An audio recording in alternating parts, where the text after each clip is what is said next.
Imagine um pai indo para o trabalho um dia e sendo informado de que não poderão pagar seu salário a menos que ele tenha a marca da besta. Imagine uma mãe que acabou de dar à luz sendo informada de que não poderá pagar pela fralda para seu bebê a menos que tenha a marca. Nesse vídeo, quero mostrar que haverá mais pessoas que aceitarão a marca da besta do que aquelas que a rejeitarão. Todos gostam de pensar que, se fossem dados a escolha de prestar lealdade ao anticristo ou rejeitá-lo e perder suas vidas, muitas pessoas têm pensamentos preconcebidos e assumem que recusariam a marca da besta.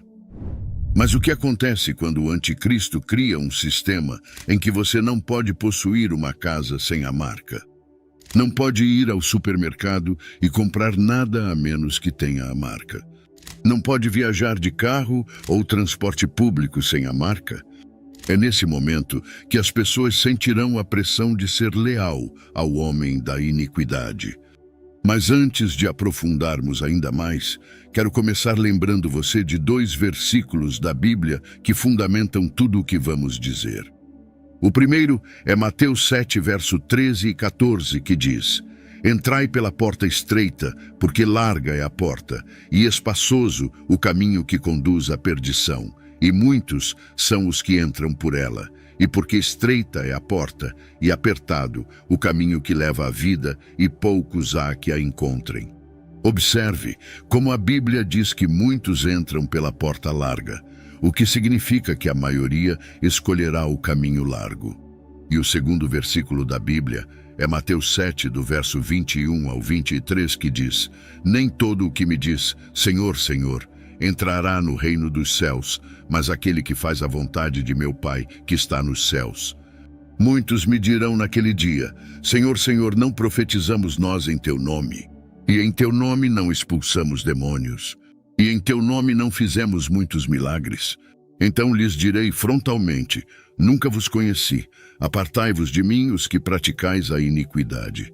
Novamente, observe como a Bíblia diz muitos, significando que a maioria dirá Senhor, Senhor, mas Jesus responderá dizendo que nunca os conheceu.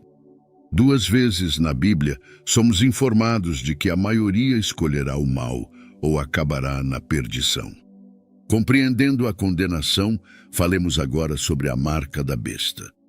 De acordo com a Bíblia, chegará um momento em que o anticristo estabelecerá um regime global que imporá uma marca a todos, pequenos ou grandes, ricos e pobres, livres e escravos.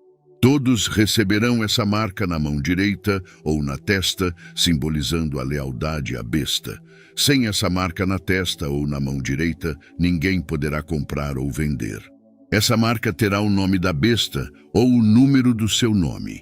Não sabemos se a marca será um chip físico que pode ser implantado sob a pele, algo digital ou até um código de barras que as pessoas terão que aceitar. Mas o que sabemos é que muitas pessoas certamente aceitarão a marca. E o motivo óbvio para isso é que o anticristo fará com que seja impossível sobreviver sem ela. Imagine esses cenários. Todas as principais instituições do mundo, como bancos e hospitais, por exemplo, dizem que você precisa da marca para comprar seus remédios ou fazer qualquer transação bancária. Imagine se dissessem que você só pode pagar seu financiamento ou aluguel se tiver a marca. O que você faria? Imagine a pressão para fazer suas compras no mercado, comprar comida ou obter qualquer uma das necessidades da vida. Antes de comprar qualquer coisa, você terá que exibir uma marca específica, de modo que as pessoas que não se submeterem ao anticristo serão, de certa forma, isoladas e privadas das necessidades da vida. A maioria das pessoas encontrará essas pressões insuportáveis e venderá suas almas ao diabo. Aqui estão algumas teorias sobre como o anticristo espalhará sua mensagem enganosa. Uma delas é que haverá um colapso econômico sísmico que destruirá totalmente os sistemas financeiros mundiais. Essa é a fase que permitirá ao anticristo assumir o centro do palco e parecer ter todas as respostas, uma delas sendo a sua marca. É aí que entra Apocalipse 13, versos 16 e 17, que nos diz que todos, pequenos e grandes, ricos e pobres, livres e escravos, receberão uma marca e ninguém poderá comprar ou vender nada sem ela. É provável que o anticristo convença as massas a aceitarem essa marca, dizendo que esse novo sistema financeiro global será necessário para que a sociedade funcione de forma segura e eficiente. Mas isso é uma mentira, pois você efetivamente não terá escolha. Será uma ditadura. A mensagem será boa, mas no fundo não haverá escolha nem alternativa. É cumprir ou sofrer as consequências. A segunda teoria envolve a imposição de lealdade. Sabemos que o anticristo se opõe a Jesus Cristo. Ele odeia as coisas de Deus. Portanto, para os crentes que rejeitam a marca, haverá perseguição e maus tratos. Daniel 7, verso 25, diz que ele falará palavras pomposas contra o Altíssimo, perseguirá os santos do Altíssimo e tentará mudar os tempos e as leis. Então, os santos serão entregues em suas mãos por um tempo, tempos e metade de um tempo. Quando o anticristo estiver no poder, a perseguição contra os cristãos estará em seu auge. Acreditamos que ele caçará ativamente os cristãos. Estará em uma missão para perseguir qualquer pessoa que ouse recusar a sua marca e se apegue à fé em Jesus Cristo. A Bíblia pinta um quadro vívido de quão severa será a perseguição, pois Apocalipse 20, verso 4 diz: Vi também tronos, e eles se assentaram sobre eles, e foi-lhes dado poder para julgar. E vi as almas daqueles que foram decapitados pelo testemunho de Jesus e pela palavra de Deus, e não tinham adorado a besta nem a sua imagem, e não tinham recebido a marca na fronte nem nas mãos, e reviveram e reinaram com Cristo durante 1000 anos.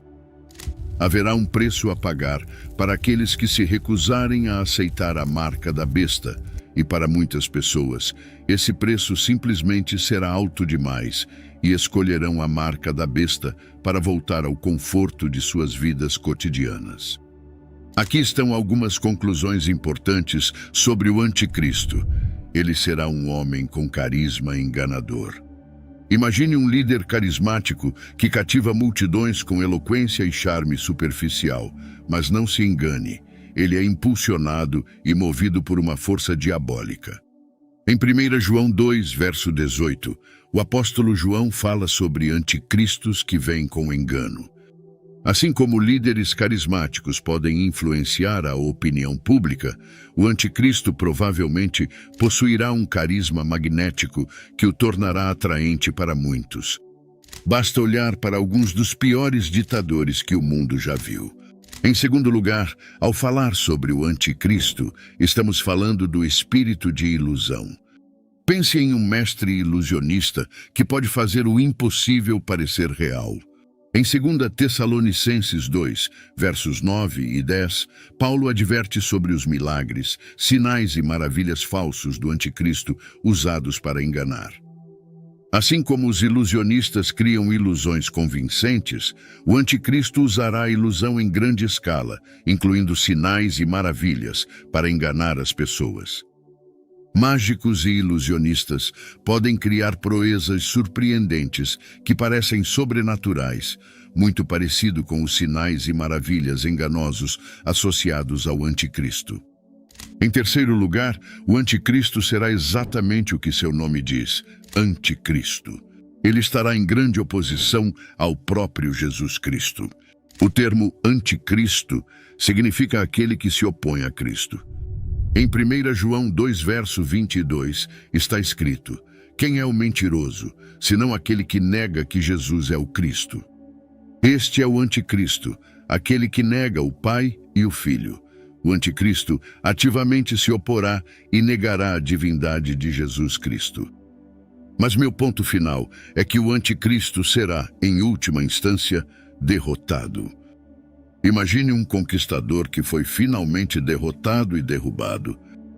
Em Apocalipse 19, verso 20, lemos sobre o destino final do anticristo.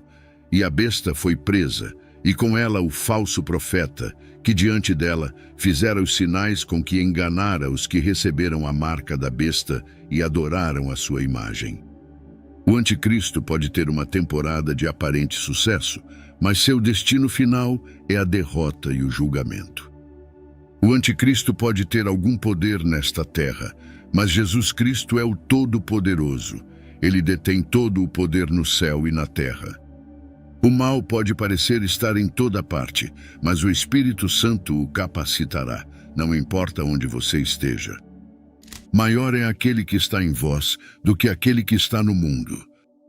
Se nós mantivermos nossos olhos focados em Jesus Cristo, se mantivermos nossas vidas alinhadas com o Evangelho de Jesus Cristo e nossas mentes firmes na Palavra de Deus, não importa o que o inimigo faça ou quanta influência ele tenha neste mundo, porque no Senhor você pode vencer cada flecha enviada pelo inimigo.